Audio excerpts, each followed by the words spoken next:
Assalamualaikum warahmatullahi wabarakatuh.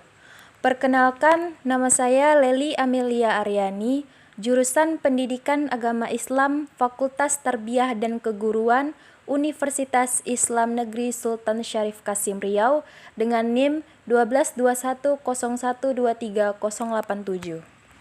Di sini saya bertujuan untuk membahas tentang geostrategi Indonesia, memenuhi tugas ujian semester akhir dengan mata kuliah Pendidikan Kewarganegaraan dan dosen pengampuh Ibu Hepriza Juyati MPD.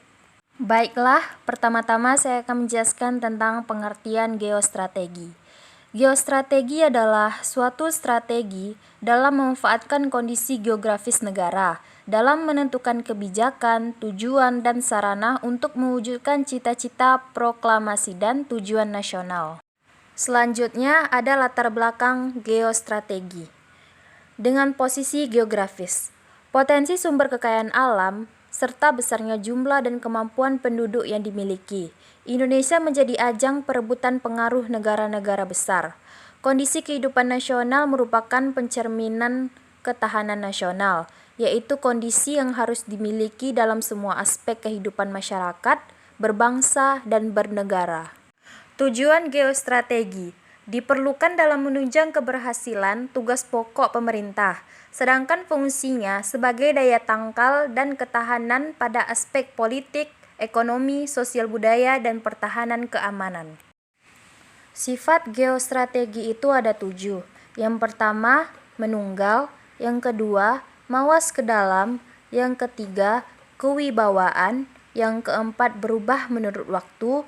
5. Tidak adu kekuasaan dan kekuatan. 6. Percaya pada diri sendiri. Dan yang ketujuh, tidak bergantung kepada pihak lain. Konsepsi dasar geostrategi. Konsepsi adalah teori atau model yang merupakan pedoman dalam menciptakan ketahanan nasional melalui pembangunan seluruh aspek ketahanan nasional. Aspek tersebut meliputi aspek trigrata dan pancagrata, yang keduanya dikenal dengan astragrata. Model astragrata merupakan model yang berisi 8 gatra yang terdiri atas trigatra dan pancagrata. Trigrata meliputi aspek geografis, sumber daya alam, keadaan, dan kemampuan penduduk.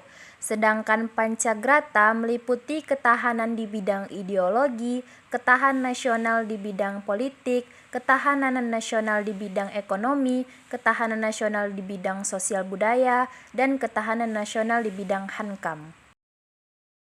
Berikut hubungan komponen strategi antar negara, yaitu ada gatra geografi SDA, gatra geografi penduduk, gatra SDA penduduk, gatra ideologi, gatra politik, gatra ekonomi, gatra sosial budaya, dan gatra hankam. Implementasi ketahanan nasional politik, yaitu menghadapi globalisasi, perlu meningkatkan kompetensi diplomat menjadi perunding internasional. Selain itu, banyak kasus disintegrasi disebabkan ketidakadilan politik, hukum, ekonomi, dan budaya.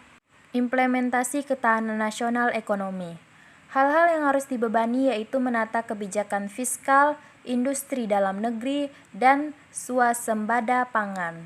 Implementasi ketahanan nasional di bidang sosial budaya, yaitu dibuat standarisasi pendidikan, kerukunan umat beragama, dan sistem jaminan sosial. Dan yang terakhir, implementasi pertahanan dalam hukum, yaitu profesionalitas aparat hukum, pemberantasan korupsi, dan HAM. Baiklah, sekiranya sekian yang dapat saya paparkan. Lebih dan kurangnya saya mohon maaf, dan saya akan memperbaiki kesalahan untuk kedepannya. Beli tahu, beli semangka. Kamu jangan lupa like ya. Wassalamualaikum warahmatullahi wabarakatuh.